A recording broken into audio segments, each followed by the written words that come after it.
Hello friends, welcome to Radhakrishna রন্ধনশালা। আজকের আমাদের স্পেশাল রেসিপি হচ্ছে গিয়ে চারা পোনার মালাইকারি। হ্যাঁ ফ্রেন্ডস, আপনারা ঠিকই শুনেছেন। এতদিন আমরা চিংড়ি মাছের মালাইকারি খেয়েছি, ইলিশের মালাইকারি খেয়েছি, বাট আজকে আমরা তৈরি করব চারা পোনার মালাইকারি।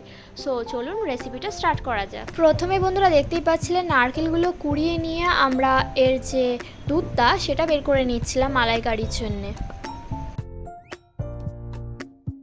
এদিকে একটা কড়াইতে তেল গরম করে নিয়ে তাতে আমরা এলাচ আর দারচিনি ফোড়ন দিয়ে দেবো।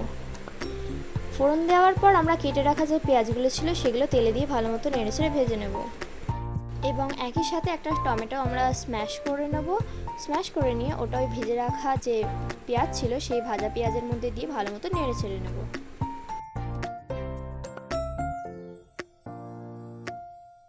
একই সাথে এখানে 4 থেকে 5 কোয়া মতন রসুন বেটে নিয়ে পেঁয়াজের মধ্যে দিয়ে দেবো আমরা বাটাটা।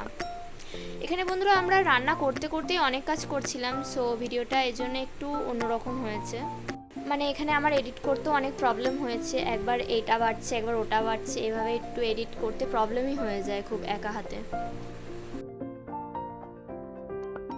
তারপর আমরা জিরে আর শুকনো লঙ্কা বেটে নিয়েছিলাম, এই বাটাটাও কিন্তু এই পেঁয়াজ ভাজার মধ্যেই দিতে হবে আমাদেরকে বন্ধুরা।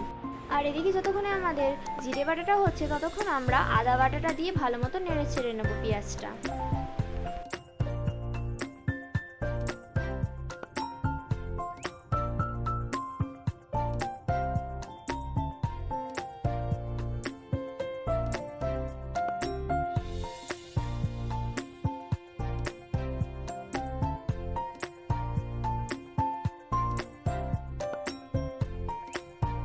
এখানে মশলাটা কিছুক্ষণ কষিয়ে নেওয়ার পর আমরা সামান্য কিছুটা জল অ্যাড করে তাতে নুন, ধনে গুঁড়ো, হলুদ গুঁড়ো আর সামান্য কিছুটা চিনির দানা ফেলে দেবো।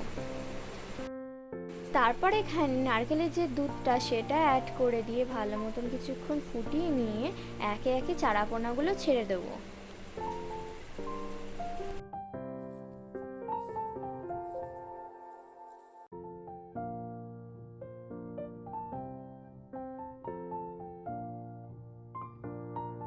বন্ধুরা এটা কিন্তু খেতে দারুণ হয়েছিল। যারা আমার মতন মাছ খেতে পছন্দ করেন না, মাছের সিম্পল ঝোল বা আলু দিয়ে ঝোল বা মাছই ধরে নিন খেতে পছন্দ করেন না, তারাও কিন্তু এটা খেয়ে জাস্ট আঙুল ছাড়বেন, আমি বলে রাখছি।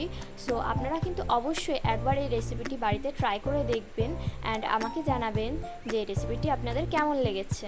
সবশেষে সামান্য কিছুটা গরম মশলা অ্যাড করে আমরা সার্ভ। আজকের মতন এটুকুই, দেখা হবে নেক্সট ভিডিওতে। টাটা।